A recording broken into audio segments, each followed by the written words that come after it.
So, Jonathan, thank you so much for being a guest on my podcast, Therapy for Guys. I'm really delighted that this day has come because I know we scheduled it a while ago.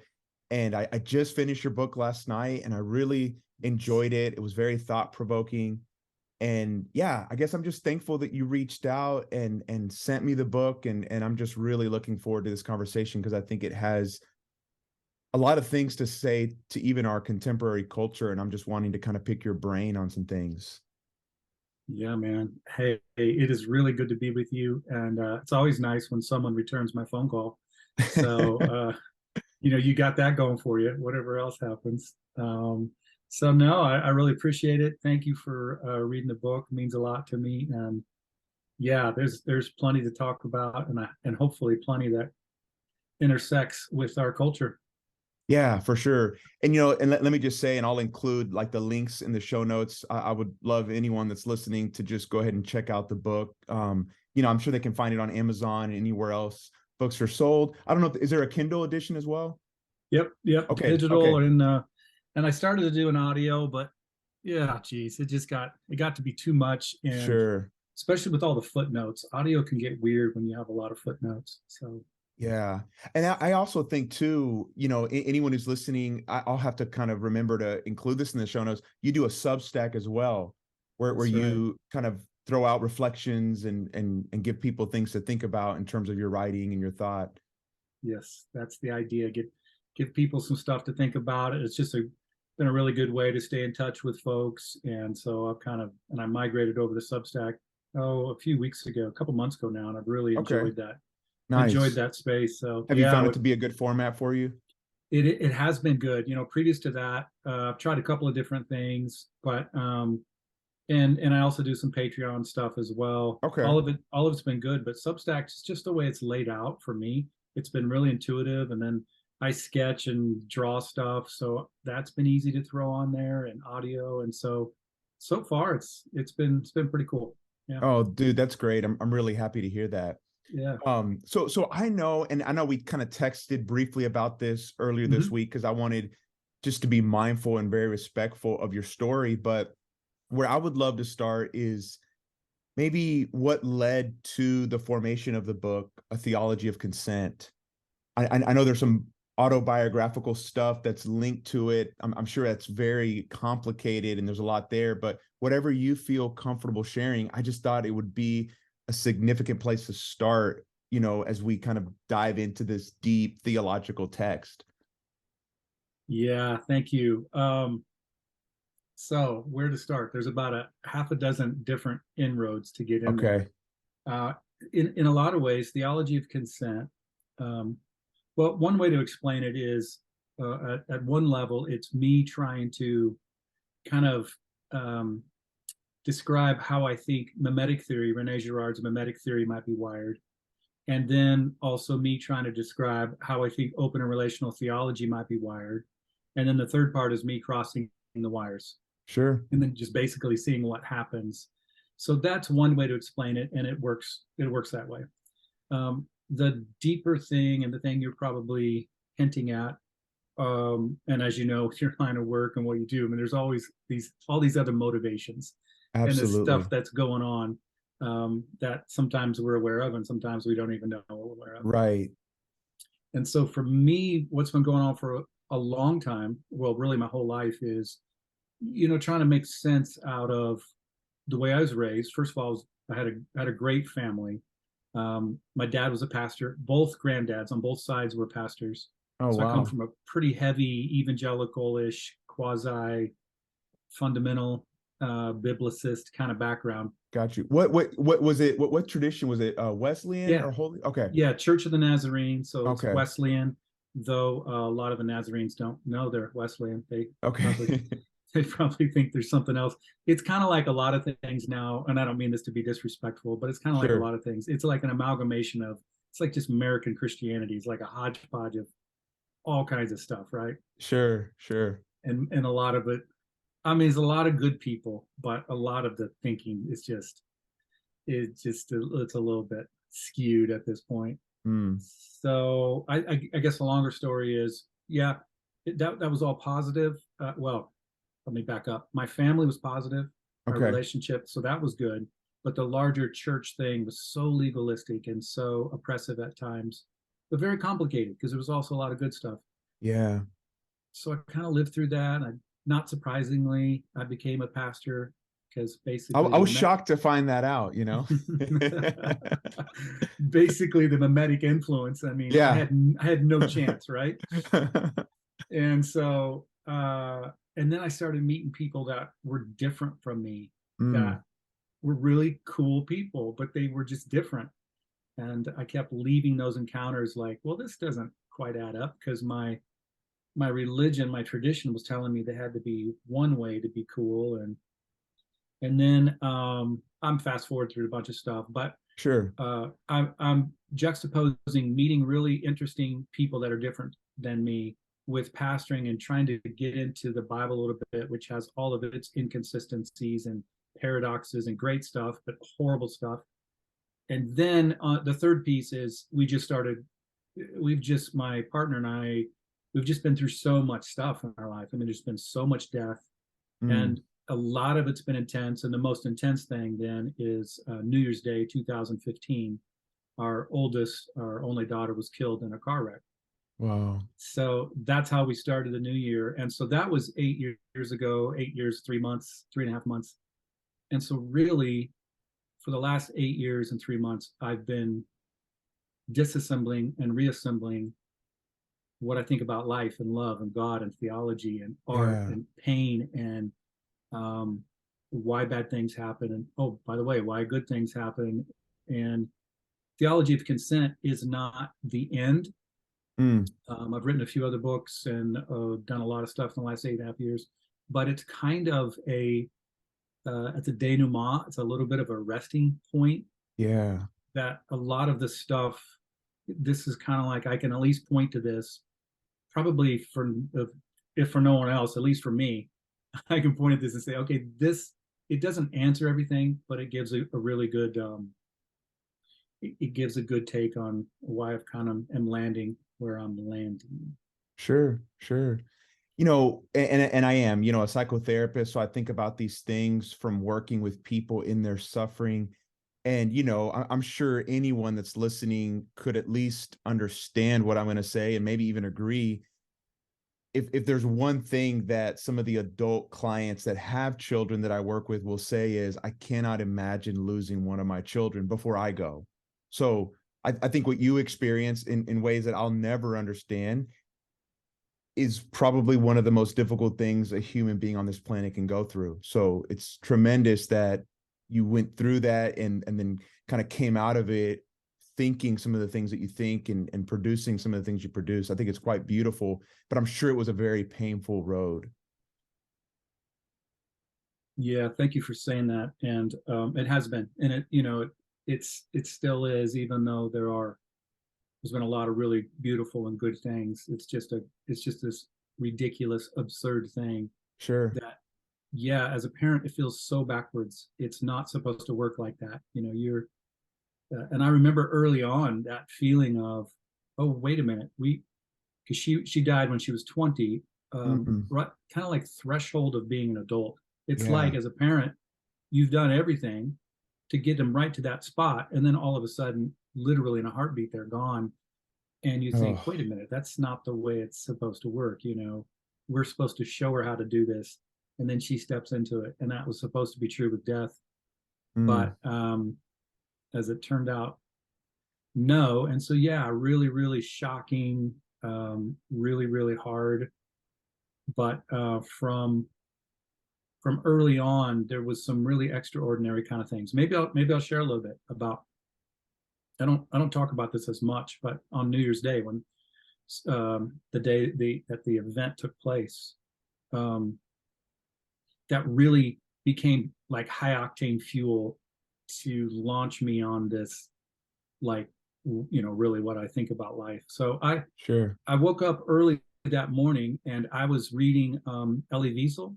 Uh, he's the probably a lot of the listeners are aware of him, but just this beautiful writer who unfortunately lived through Auschwitz, I think it was, one of the concentration camps. His entire family winds up getting killed, and it's Wow. just the story itself is, the writing is amazing, and I think he won Pulitzer Prizes and all kinds of stuff. So there's this famous or infamous story in this book called Night that I read New Year's Day 2015 in the morning before anyone else is up. We were at my mother-in-law's, I call her mother-in-law. We were I at, like that. yeah, me too. We were at her farmhouse, and so it was my wife and I and our kids and her. And so I was up early reading about this one particular story. I'll try to run through it as briefly as I can. No, Well, take as much time as you need. This is thank good. you. I Yeah, of appreciate it. course. There's this absurd story where Elie Wiesel talks about how the Nazis made the entire concentration camp march underneath 3 Jewish boys who were hanging. And as they marched underneath, they had to stare up at the boys. And as Elie Wiesel went underneath, he recounts the story about how he heard a voice crying out behind him, "Where is God?" And then in Wiesel's mind, I think it was his mind, or maybe he heard someone else say it, but either way it works. He has, where is God? He's hanging there on the gallows with those boys. And I remember reading that, looking out the picture window over across the farm, thinking, this is absurd. Like, what kind of evil, what kind of terrible thing is this? And I closed the book, and then I just sat quietly, and actually throughout that day, that story just kind of kept echoing around in my brain. I wasn't trying to think about it. I wasn't trying not to think about it. But every once in a while, I would remember, where is God? He's hanging there on the gallows with those boys. And then I'd be like, well, this is just a weird way to start, New Year's. And so that kind of happened throughout the day. Fast forward, there was this terrible ice storm that moved in that we didn't know about, and our daughter was driving west, and so there was an accident. And so we started realizing late afternoon something wasn't right. And then later that night, watched for the patrolmen, and they came in, and God bless these patrolmen and women who have to have jobs like this. Yeah. And so, of course, they tell us that Quincy, that was our daughter's name, that Quincy didn't make it. And it's just a mosh pit of insanity. It's just, it's crazy, right? Can't even describe it. But trying to fast forward through a lot of that stuff. Sure. About an hour or two afterwards, that same call and response that I'd probably heard a dozen times throughout the day. Where is God? Where is God? He's hanging there on the gallows. So I hear it again, but this time in my head, I hear, where is God? And then, where is God? He was in the car dying with Quincy. That was the next thing I heard. And then I was like, oh, wow. And so really what I've been trying to do for the last 99 months is excavate the depth of whatever that meant. And then try to explicate it, try to begin to put some theology, some structure, as much as one can, because you can't really ever quite figure it out. Sure. But it was really beautiful, just a really beautiful thing. Like, it was the worst news that my kid had died, but potentially, if it's true, and I can only say by faith that I think it might be, because I don't know anything for sure. Sure. But if it's true, it's also the best news, because that God was with her, dying with her. I mean, something good might yet happen because of that. And so, yeah, that's how it got started. And it's a watershed moment. I've never been the same. Sure. So, man, well, first of all, I feel so honored that you would share that story. And it's, again, unspeakable pain, but sounds like something emerged out of that was powerful for you. One of the things I want to ask you is, it sounds like from that point, you ended up constructing, quite a bit of things, but to kind of flip the metaphor, I'm sure there's a lot of things that were deconstructed that kind of fell away. I'm wondering if you could speak to that. What were some of the thoughts, ideas, structures, identities that you had that maybe fell away through that process? Yeah, it was very interesting, because among other things, at the time I was a pastor, and pastors have different jobs, But one of the main jobs, whether it's spoken or unspoken, is they're kind of like meaning making people. Sure. So when the community goes through events, the pastor's job is to stand up and say, well, here's the problem, but here's the solution. And the solution's always like the pastor's take on, well, what the Bible says, or his or her own philosophy about whatever. Sure. Well, so here it is. This is happening to me, and to our little congregation. It was a new church. We were only about a year old, young church, full of a lot of my daughter's friends, not to mention my two boys, her brothers, nephews, and nieces. So in real time, I'm going through this, trying to make meaning for other people, but also for myself.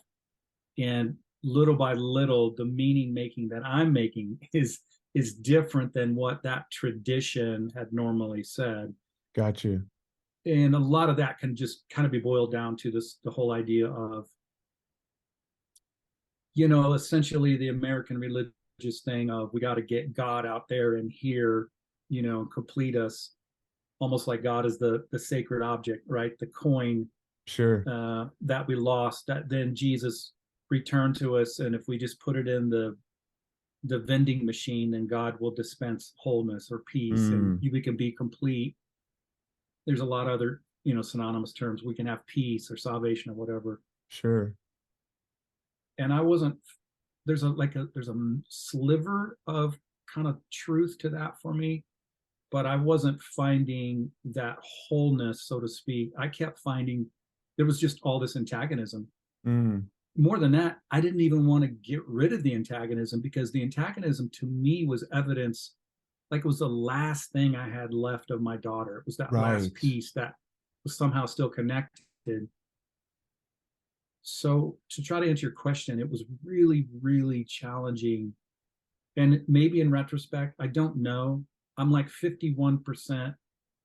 I think I did the right thing by staying and try to make it happen, but I'm like 49%. I probably should have I could have just retired and, and moved on. But I was really probably the main reason I didn't was because of my boys. I was really trying to model intellectual honesty with my grief and my pain. And the last thing I was going to do was stand up there and say, oh, it's all fine, because we got God. It didn't, it was just way too complex for that. Sure. So it was very challenging, but I would say, to try to wrap this piece of it up, that the main things revolved around that whole idea of what I started saying was, well, it's wholeness, but it's a different kind of wholeness, because we're talking about love. And for me, love doesn't control. Love isn't love unless the beloved can walk away. Because if you can control something, then it's not really love, because there's no risk or vulnerability. And so that kind of became the new thing, and it started to deconstruct substitutionary atonement and all this stuff. And then I got in all kinds of trouble, because the larger denomination, after a while, they uninvited me from the tribe over all of it, which was absurd, but also I'm really thankful for all that. But that's a whole nother story. Yeah. No, and I was hoping you would get into that a little bit, because it seems like even that part of transitioning out of being a pastor probably led to parts of the book, or to the formation of the book as a whole, in terms of your thinking and what you were processing. Yeah, it's all with the scapegoating and the enemy making. Yeah, it's all inextricably intertwined, enmeshed together. So one of the first things I started doing was, just basic question right after our girl passed away was like, well, why did this have to happen? That just sounds like such an elementary question, but that was the basic idea. Like, well, what's going on with this? But every time I thought of that, sooner or later, it would lead me down this path of thinking, well, what happened to Jesus? And I know maybe for some listeners who they're maybe not Christian or not religious, they might think, well, that's weird. But my whole life has been revolving around that. That's kind of who I am. So I would think, well, why did this have to happen to Quincy? But then my next thought would be, well, wait a minute. Why did this have to happen to this innocent person who seemed like a really good guy, And so my tradition had told me basically it had to happen so that God could forgive us. Well, it didn't take long for me to intuit I no longer thought that. I was like, this makes no Okay. sense. Like, I have 3 kids.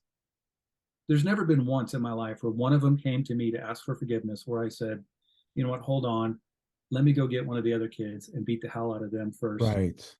That's To fucking massage, crazy. it is crazy. It's just crazy. But I'm doing this in real time in front of people who, for the Sure. most part, that's all we've ever heard, right? Right. And so it wasn't obvious. Obviously, I'm going to get in trouble doing this stuff.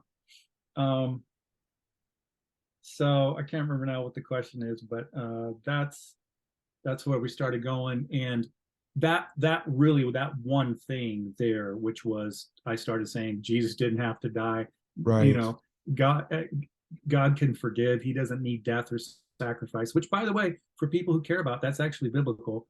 Mm. Um, and it just that piece of it, it never it never really righted itself, and it was just too much antagonism and started all kinds of problems. So, okay, I know what I was going to say because you mentioned scapegoating, which was Yes. a really nice way to try to introduce Rene Girard.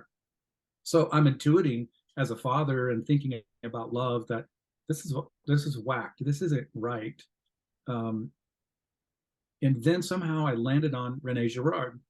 And what Girard did, among other things, was he gave me a framework, like an intelligent way to read the story and to unpack it in such a way that now not only did my heart know that love would not demand a sacrifice, but my head was Mm. seeing, oh, this is how we got here as humanity, as people, thinking that God would need such a thing.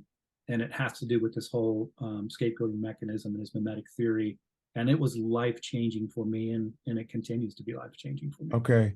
Man, what I think what a great segue kind of into your book, because that's the first whole section, right? Is Rene Girard and mimetic theory.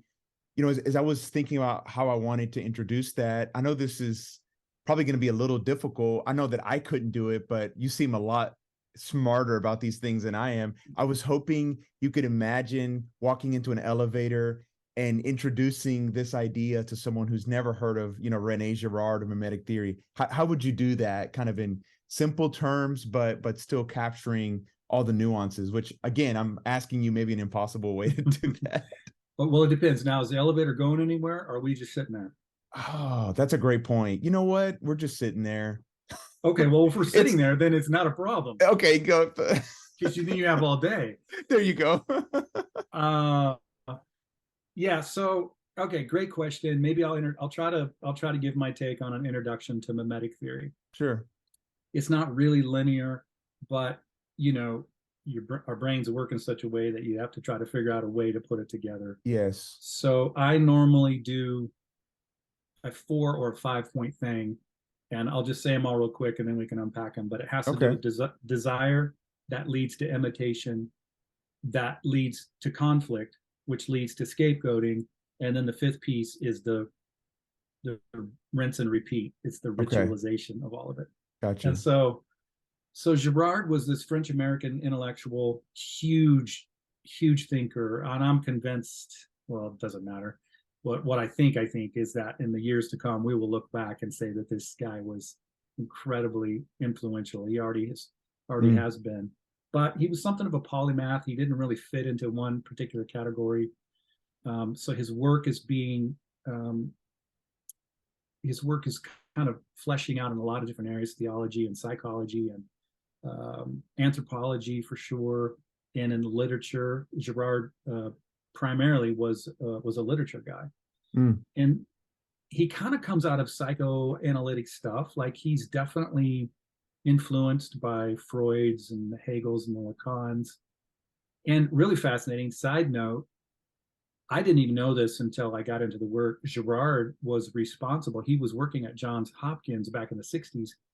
He was responsible for bringing Jacques Lacan over to the States for the first time. Oh, wow. And so they call it the invasion of, oh gosh, what do they call it? French invasion or something. It was this, and it was Jacques Derrida. Derrida was there too. It's where Derrida really unpacked his deconstruction paper. Mm. And, you know, the world in some ways has never been the same since Right. that moment. And I had no idea that Girard and a couple of his buddies were responsible for that. So he's in all that field, but he's always kind of distancing himself a bit from all of that. And we could talk about that if we wanted. But so his thoughts about desire are pretty congruent with this whole thought of I don't know what I desire until I see what you desire. Right. And you don't really know what you want till I do. And we kind of play off each other. No one lives in a vacuum. Our desires are being mediated by the other. Right. This is why social media works. Oh my word, yeah. It's why marketing works. I mean, marketing, Why the marketing whole thing works. is built on this. The car commercial will not tell you what car you want to drive. They'll show you what kind of car your model likes to drive. Mm. And that catches your attention. And you're like, oh, well, that person looks cool. I mean, you may not say that, but subconsciously something like that's going on. And so our desires are constantly being mediated in politics and sports and marketing and social media. So Girard plays this out, and he says that eventually where this goes is to some kind of antagonistic conflict. And by the way, I should point out that, because a lot of times this is missed with Girardian stuff, I think that all of this plays out against a really strong awareness that all of us humans have of our own lack, to use philosophical language, our own insecurities. When I say awareness, I don't mean that we talk about it all the time, but that I think it drives a lot of who we are. Like, yes, we've fallen short, we're broken, we're not quite whole, which of course has all these religious overtones too. So we bring that into every situation. We have desire that leads to imitation. This conflict grows because I begin to desire what you want, you begin to desire what I want. We drive the value of this particular object up, but we also drive ourselves a little bit crazy because we're trying to imitate what we think we see in the other person, which is basically this wholeness. Then there's like a rivalry, right? Yeah, it turns into this rivalristic relationship that we have. And so, especially with close friendships or families, family relationships, these nice relationships can turn antagonistic really quick. Yes. Because of the competitive nature of a variety of different things, but not least of which is the fact that because I'm driven by my own insecurity, I might assume that what you have is making you, like, I believe Girard will call it the romantic lie, the lie that you have it all together, that you have metaphysical autonomy. And if I just act like you, then I'll have it. And so eventually the rivalry turns into, it's not about the object, it becomes about being like the other person. A great film that displays some of this, and I talk about this some in the book, is Christopher Nolan's The Prestige. Yeah. Oh, it's a good movie. In fact, I'm pretty sure, I mean, I would be very interested, the Nolan brothers, they must know about mimetic theory, because a bunch of the stuff they've written is really in alignment with Girardian stuff. But in The Prestige, yeah, the two, main guys, that's what the whole show's about. Yeah. It's about one trying to outdo the other, and then the obsession of the whole thing and how it, of course, winds up destroying both their lives. All right, sorry, I'll keep moving. Desire, imitation, conflict. What Girard says is that at the brink of destruction, before we go to blows, although obviously sometimes we do go to blows, but sure, right there at the edge of chaos, what humanity has figured out is a way to deal with their agitation. And the way that we've figured out how to deal with it is at the last moment, we're pointing our finger at each other. We decide, oh, wait, it's actually someone else's fault. And so you and I, we're in conflict, and through a variety of probably hidden and not even always sure how it works out, we kind of agree together in unity to scapegoat the other person. And so then we kick that person out, or we throw them in the volcano, or we lynch them on a tree, or we hang them on a cross, or, on and on. The list is endless. And so that's the scapegoating process. It's a way for us, it's kind of like a psycho-spiritual transference, a way to offload our crap onto the backs of others and then punish them. And then the last piece is the ritualization of all that out of which religion comes for Girard. So I guess Sure. that's probably enough to say for now. Sure. I know that's a lot, but Yeah, that's no, that's just so good. I mean, so I guess one of the questions I had was, do you see contemporary cancel culture as connecting to that scapegoating mechanism? yeah, that's a really good question for sure. Our culture, we have,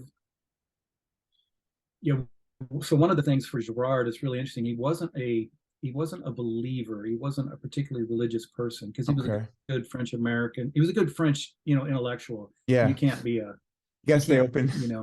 yeah, exactly. But the more he reads the scriptures, the more convinced he becomes that the role Jesus plays is to subvert this whole scapegoating mechanism. By Mm, becoming the scapegoat, he's like a spoke inserted into the wheel of the scapegoating mechanism, and mm, throws the whole thing off kilter. So for the last couple of thousand years, it's been humanity trying to wrestle with that. And so, trying to answer your question now, we live downstream from that. And it seems like at each iteration, maybe this is a way of saying it, of humanity doing things, going through difficult things, doing things better, like that, one of the common denominators is that we keep wrestling with this victimization, this tendency to victimize others. And so it keeps raising its ugly head in a variety of sure. different ways.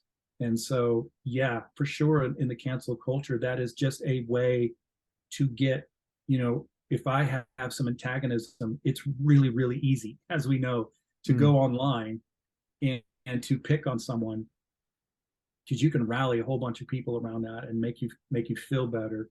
And it's an easy way to justify my own frustrations, and now when I put them on someone else and I see them on someone else, it really motivates me to want to punish them, because I mm, think it's true.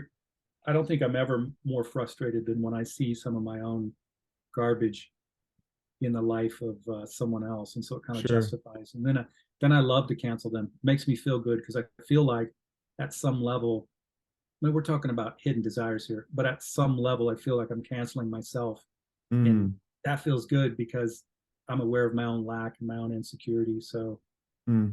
yeah, 100%. It's playing out all the time in our culture. Yeah. Oh man, that's so well said.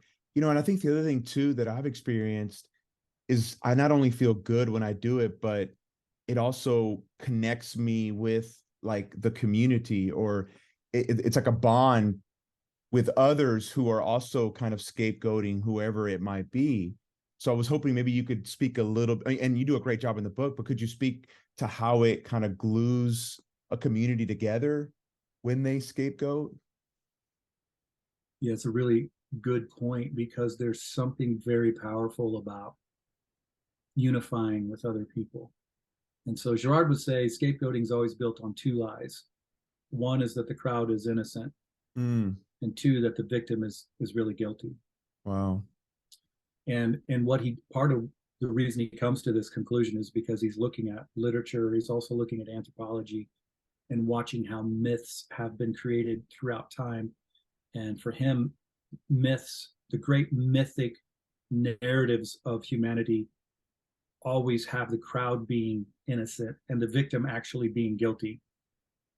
And so then when he sees this young Hebrew Messiah subvert the whole thing, it just messes with his head. And so, yeah, the crowd in this case, now what he thinks the truth is that the crowd is not innocent, but that the crowd doesn't know that. Actually, the crowd might know it, but no Mm, one has the guts to admit it, right? and yeah. and so keep they keep bonding in unity. Girard would call it unanimity minus one, because it always Mm, leaves somebody out. So they keep bonding because it feels good, and it kind of works. To your point, scapegoating works. It feels good. It right. just never lasts. It's a Yeah. fake. It's a fake resolution, because sooner or later the stuff builds back up again. Um, but it's really powerful in the short term, and I think that's why we keep returning to it. And when you become a person who becomes aware of it and you decide, oh, geez, I think this is like, well, to use Christian language, like this is the spirit of the Antichrist to Mm, constantly be doing this. Like I'm doing the very opposite of what I should be doing. When you become that kind of person, oh my word, the wheels come off because you start seeing in all the systems that you're in, a lot of them can't operate without scapegoating. And so then you become, in many instances, the one that gets scapegoated. If you yeah. decide not to participate, it still goes on, but now you're the one who gets kicked out or And victimized that or is whatever. so hard.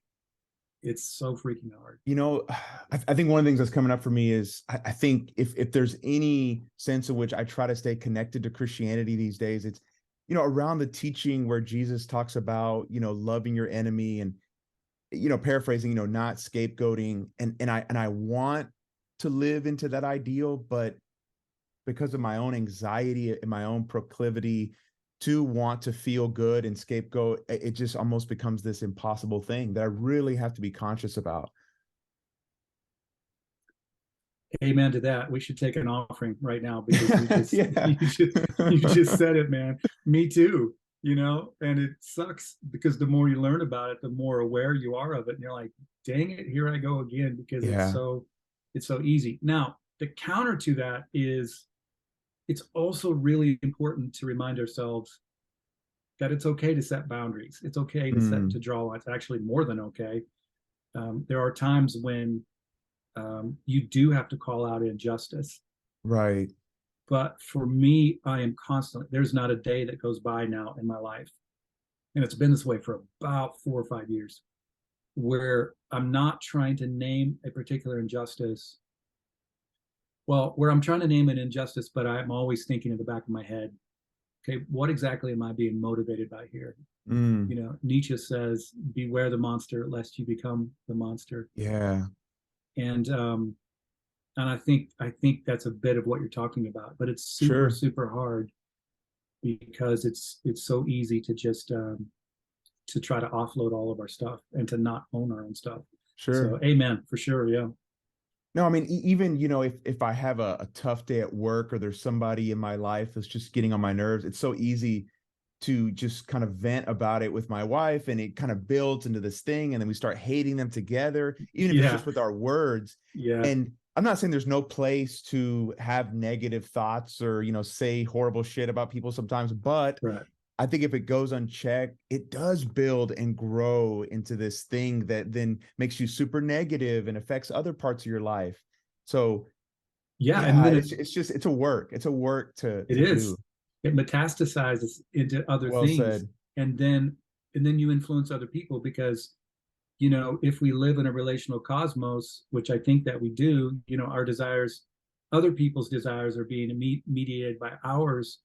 And so now we're affecting them and it grows. And when you start to play that out, you can see where great swaths of our culture are just Mm, wrapped up in this cyclical, violent victimization. And it's super hard because it's not like you can't just completely extract yourself from all of this. You do have to be able to call out stuff, but you're 100% right. I think self awareness is a huge piece of it. And then just humility and, trying to have a sense of playfulness with your own motivations and desires, maybe. sure, sure. So, okay, I know that I'm jumping real quick to the third part of the book where you bring together the open and relational theology and the mimetic theory. But one of the things that I really found striking that I really wanted to ask you about was maybe one resource in helping us with what we were just talking about is that we're not just competitive beings, we're also cooperative beings. Yeah. And I hate to kind of fast forward to the third part, but I wonder if that could be something you could speak to, like Sure. the other side of our nature, and how you Sure. think about that, how that could be a resource in helping us to not scapegoat and just fall into the patterns. Yeah. So the part you're skipping over. So, the first part's mimetic theory. The second part is what we refer as open and relational theology. It's closely aligned with, some people might be familiar with process theology. It's very similar to that in many Sure. ways. And one of the things that goes on with open and relational theology is this constant, that because everything is in relationship, stuff's not static. it's dynamic and it's constantly changing. And I so love that. there's a piece of that that's really great, because as bad as things can be, there's always hope. And it might just be one small thing, but there's always something that's going on. And so if we can leverage that and find that. So, because open and relational theology, it was helping me so much do that. I was bringing that into Girardian stuff. Okay. And it was really hard at first, because the problem with mimetic theory, with the Girardian stuff, I think maybe a dark side of a lot of the psychoanalytic, you would be able to speak to this better than me, but I guess I'll just stick with Girard. The shadow side is things can get regressive really quick. Like, yes, if my desires are always mediated by the others, it gets to the point after a while, like it's just a downward spiral. Like, I have no way of interjecting any hope into that thing. Right. So open and relational theology doesn't let me do that, basically. And so I was trying to figure out what that meant. So there's a variety of different things I think were helpful. What I thought of when you talked about cooperation versus competition was some of the work I wound up doing, and it was just a short chapter. It wasn't near as long as it could have been or should have been, maybe, but was this idea that evolutionary biologists have been telling us that, how do I say this? It's not necessarily the best way to explain humanity or history or civilization by saying that we're completely competitive driven. Like, there's other things going on that if we weren't cooperative, we wouldn't even be existing as a species. Like, there's a really strong element that exists of cooperation and altruism and giving ourselves away to others, and that we would have had to have developed that a long time ago. And so evolutionary biologists will even point to something that probably transpired during the move. I'll try not to, this can get kind of nerdy, but there was please nerd out, man. There was something that transpired during the transition from hunter-gatherer to agrarian society that was probably really negative along these lines. It seems like before we were agrarian, there was more cooperation than competition. But what happened when we moved into smaller numbers of people owning larger pieces of land was that those elite started to employ others to work on the land and started amassing wealth. And it's possible during that time, it feels like that's a time when things really got catalyzed in terms of our desire, imitation, conflict, scapegoating. So now we're looking at others, we're seeing the inequity. And so that really starts to mess us up. And by the way, what was so interesting for me was that began to explain to me, Girard's take on kind of, sin is not the best word.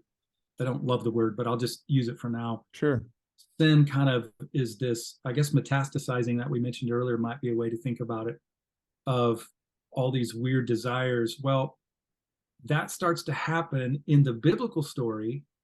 Now, I don't think Adam and Eve was a literal couple, but I do think they could have been referencing a general mythic story that starts to emerge around the time we move from from hunter-gatherer to agrarian. And so that's the point where scapegoating really like the biblical story starts to talk about Eve saying it's Adam's fault, or Adam saying it's Eve's fault, Eve saying it's the serpent's fault. All of that gets passed down to Cain and Abel. Cain, of course, am I my brother's keeper? No, he kills his brother, moves east of Eden, founds the first civilization. Well, he probably joins up with a civilization that's built upon scapegoating violence.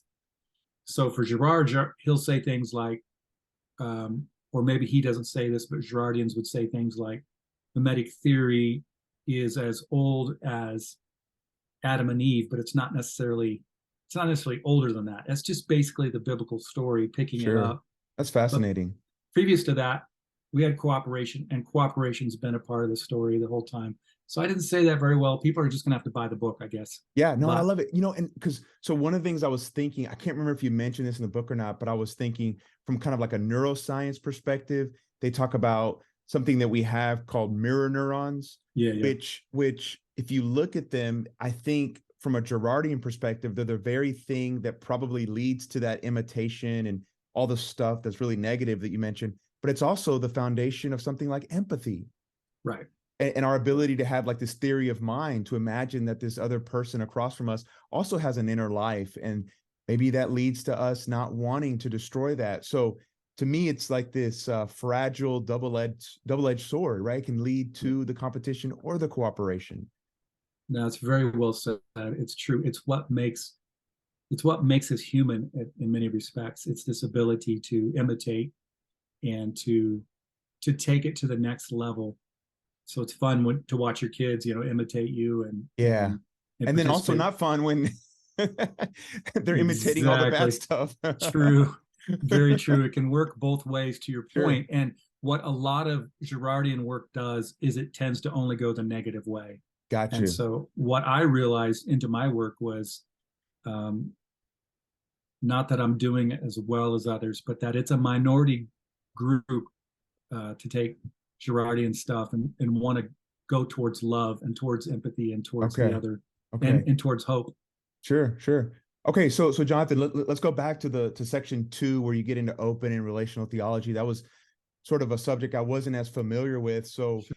maybe you can set that up and Yeah. talk about, both what that's about and maybe thinkers and ideas that they're trying to kind of address by moving in that Yeah. open and relational perspective.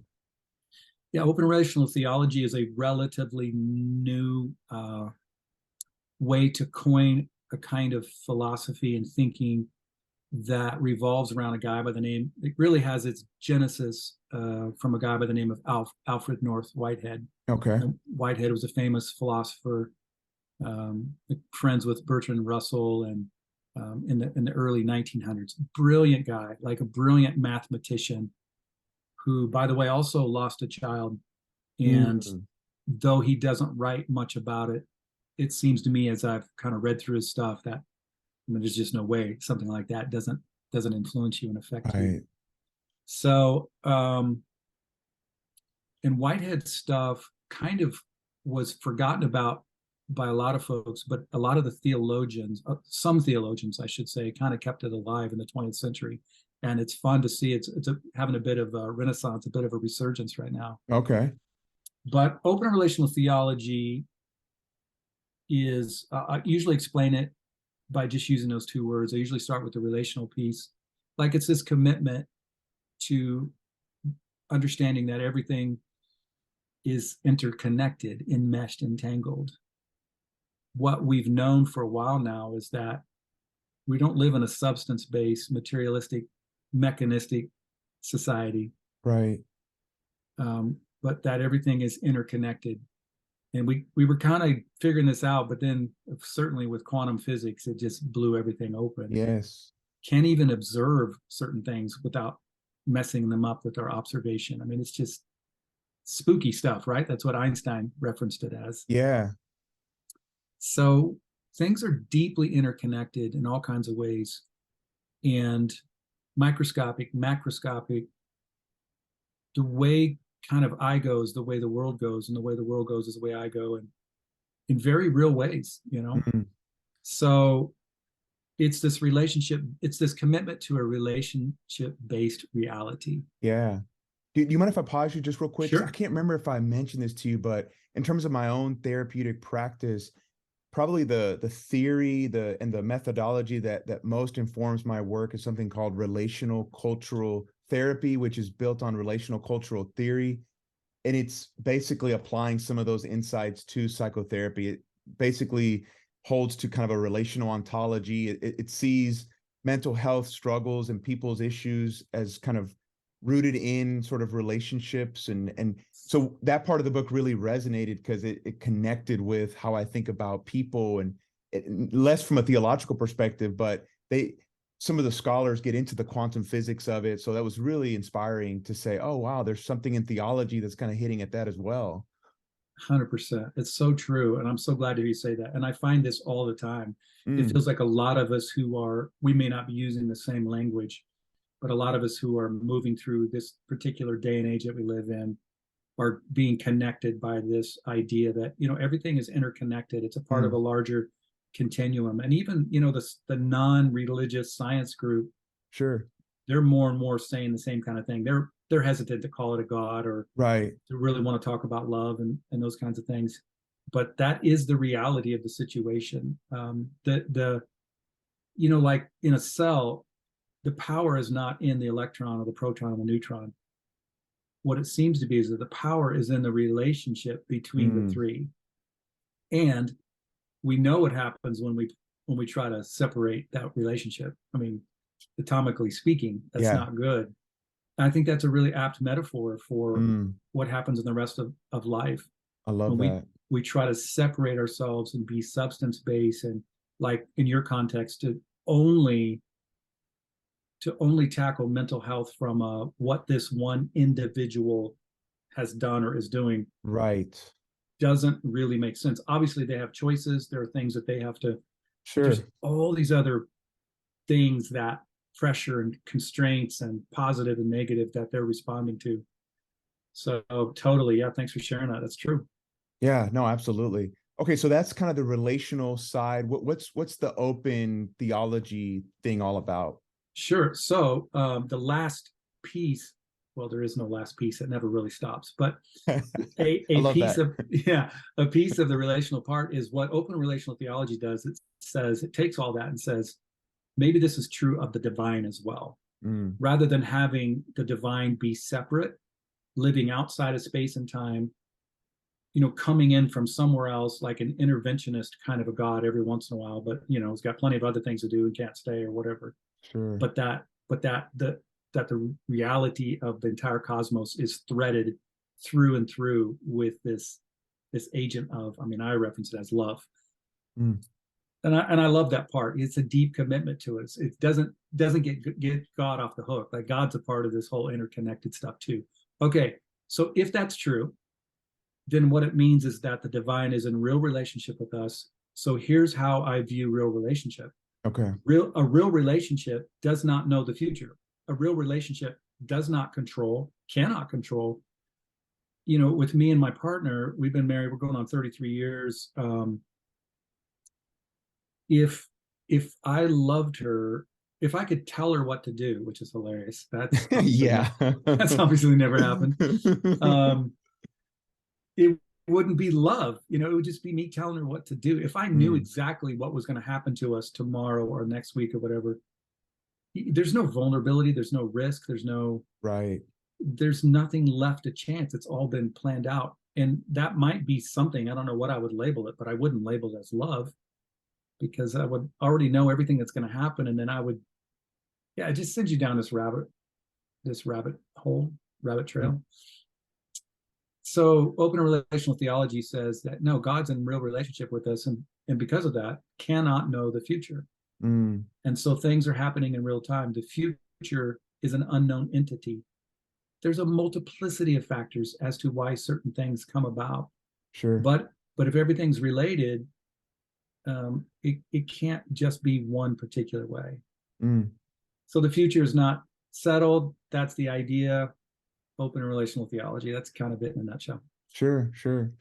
So to get practical for just 1 second, you know, just even this morning, I had a client, and they were just lamenting some of their trauma that they had gone through, and how the God that they believed in as a child, you know, didn't intervene and wasn't there in ways that they thought maybe he could have been. How does an open and relational kind of perspective address, you know, the issue of like God intervening, or maybe something like omnipotence? Yeah. Well, it in general, now different open and relational thinkers will address it in different ways. So I'll just speak for myself. Okay. And in the book, I talk about capital O omnipotence, and I'm not a fan. I'm not a fan of the omnis, other than omnipresent. Omnipresent, I'm down with that. But omnipotence and omniscience have to be deconstructed and reworked, because capital O omnipotence is built on this idea that God, can intervene at any given time, and also that God is good. And so it puts people like your client, it puts all of us, you know, frankly, it put me in a position of trying to figure out, where the hell was the capital O, omnipotent, all powerful, good God when my daughter was killed? Yeah.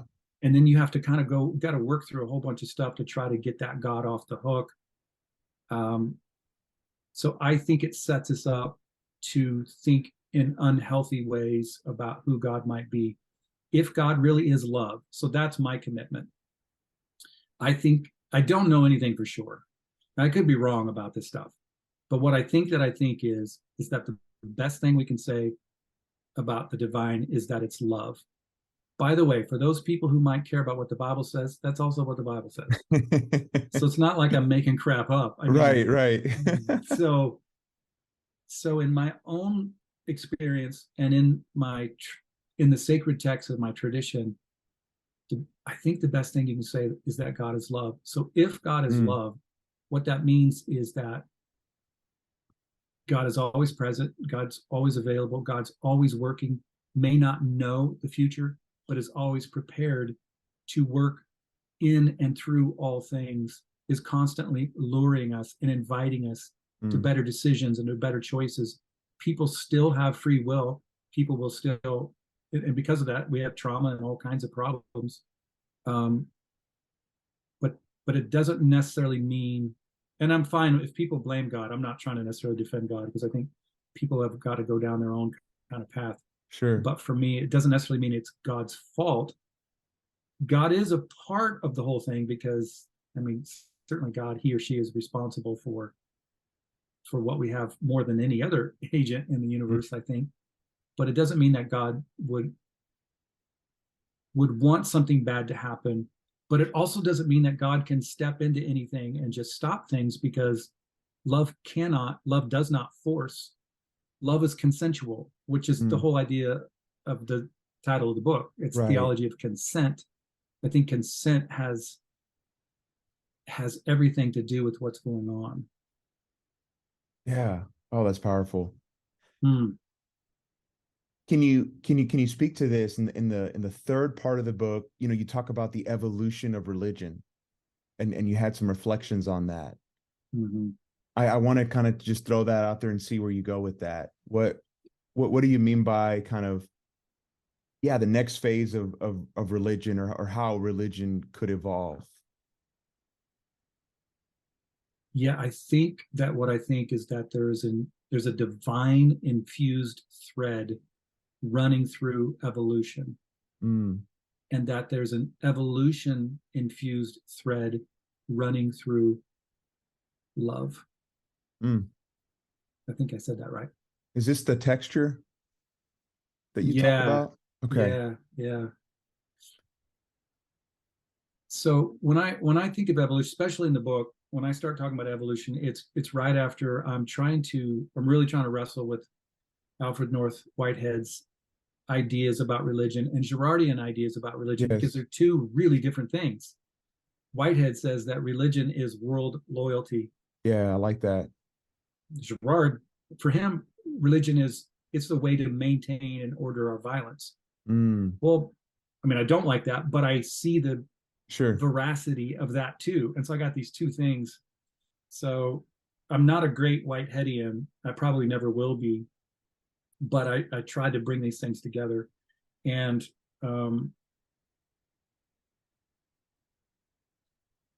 what I decided was, I'm not sure why I went down this path, but I guess since I'm here, I'll keep talking. Sure. What I decided is that Whitehead's idea of religion as world loyalty is where we want to go, but we would have to insert Girardian stuff in it to kind of blow it up a little bit, and that becomes the antagonism. So maybe that's a good segue. Evolution is about antagonism.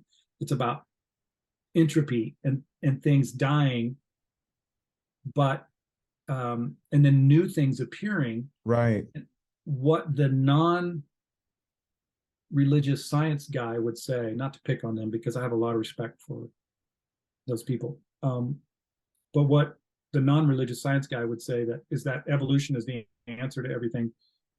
It does give us a great answer in the sense that it's the way we discover how things, like the survival of the fittest.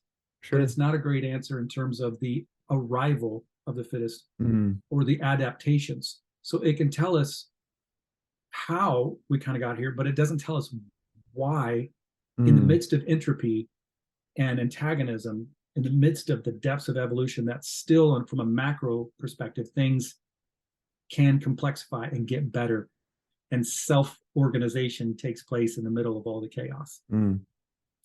So when you start talking about the evolution of love, what my work is trying to do is to never distance love from the antagonism. Okay. It's to keep it all, it's all symbiotic, it's all infused together, because you can't have one without the other. And so you have to enter into the vulnerability and the risk in order, which is, well, it's vulnerable, it's risky. Sure. You don't know how it's going to turn out. So I don't think there are any guarantees with love. I don't think love is safe. I think it's good, but it's not safe.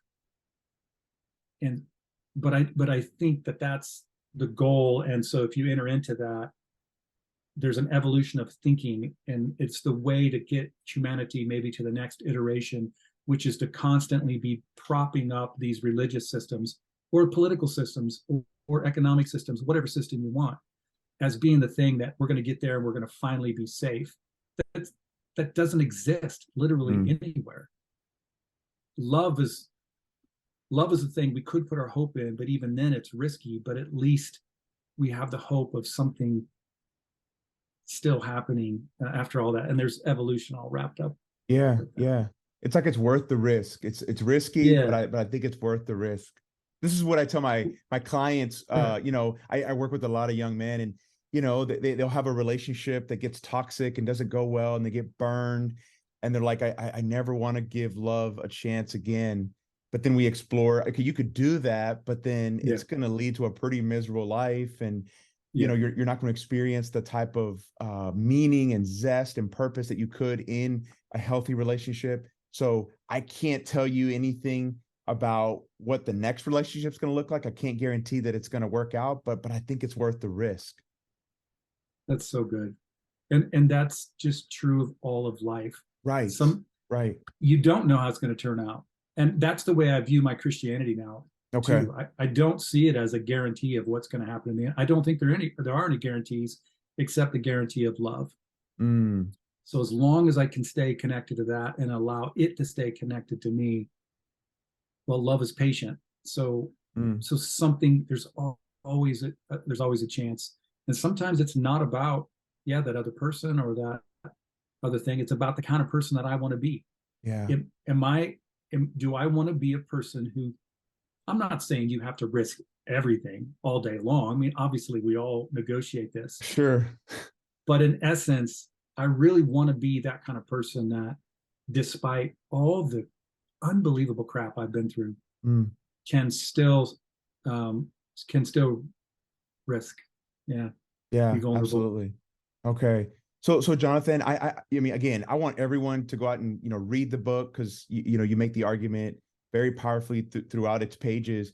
And I know we've only kind of scratched the surface in some ways, but I think we've probably captured a good bit of it, in the structure of it. Is there anything in the book that you feel like I've missed asking you, or that's really important to capture what you were trying to say? But before we sign off, I always want to make sure that you articulate whatever's important to you. Yeah, I'm pretty disappointed that you haven't commented how funny the cartoon sketches are. Oh, okay. I did like those, and I guess I'd forgotten that you were the one that actually drew them. That clicked whenever you were saying on Substack you've been able to kind of work on that. So those are great. No, man, I really appreciate it. I really appreciate you entering into it. Of course. It's fun to have talked about it with you. There's a ton of stuff in there, and I'm probably trying to do too much, but it is what it is. It's where I had to go. So okay. Hopefully it'll help others. I would say that there isn't a lot of official work out there that's trying to bring together these two really huge concepts. As far as we knew, and I got started with it with me and my mentor, who was Thomas J. Ord, there was no official writing out there where I could go reference, who's talking about process and who's talking about mimetic theory. Now, there was a few papers here and there, and I've discovered a few. So that was really challenging. So my work it's a bit of a start. And so if people read it, what I'm hoping is it'll just catalyze a whole bunch of thinking in all new interesting ways. But it's definitely not the last word. It's one of the first words, and so it's probably pretty messy. But it was really meaningful for me, and hopefully it will be for others too. That's great. You know, I hope that you would be open to coming back on, because I think if you were, maybe next time we could go deeper into something you wrote in the last Substack, where you're reflecting on open and relational theology and then grief and that whole process. And I think you'd be somebody that could speak to that. I'd love to explore that with you at some point if you'd be open to that. I would love to. And yeah, I think you're going to really, I think you'll find what I'm writing. Not, that sounds arrogant. I don't want to mean that. Hopefully what I'm writing is meaningful and is good. And it kind of, it's a bit like, it's a bit of kind of my open and relational Christian take on maybe a Boothby or a Peter Rollins, or, you know, it's got some Lacanian Girardian flavor to it. Nice. So though I'm not as intelligent as those guys, and I'm not as advanced, so I don't want to get in over my head. But yeah, I think there's resonance with all of that stuff that I think could be really helpful for folks moving forward. So I appreciate the invite, and yeah, let's definitely stay in contact. And by the way, I want to say that I've been listening to your podcast lately. It's like now on my short list of things that I listen to. So well, that means a lot. I appreciate that. Thank you. You're in my head a lot now, and okay. And you've been in my head a lot too, as I've read your book. So well, I want to keep you in my head. Yeah, me too. I love what you're doing, because it's, I'll just use my language. I'm not saying you have to think of it this way. Sure. But when I listen to you, I think Kike is a person who's open to love. He's open to this extra thing, whatever we call it. I don't care. You know, metaphysical, God, love. Yeah. And I don't know what I think or what it is, but you're right. Thank you for saying that. And it's interesting. Even my mom has said since I was a little boy, I've always just been an extremely curious person. It's probably why I ended up with you know, being a therapist. But I like the idea that I'm just kind of open and curious to love. That resonates tremendously. So thank you. Absolutely. And I think that's the hope of the world. And I don't think you have to call it a particular thing. If God is love, I think God's really, really proud of you and interested in what you're doing and wants to partner with you. So well, sure, thank you. That feels like a blessing to me. So thank you. Yeah, absolutely. Oh, would you mind just ending with the line of the podcast, which is continue the conversation? Yeah, I definitely would like to continue the conversation. Awesome. Thank you, Jonathan.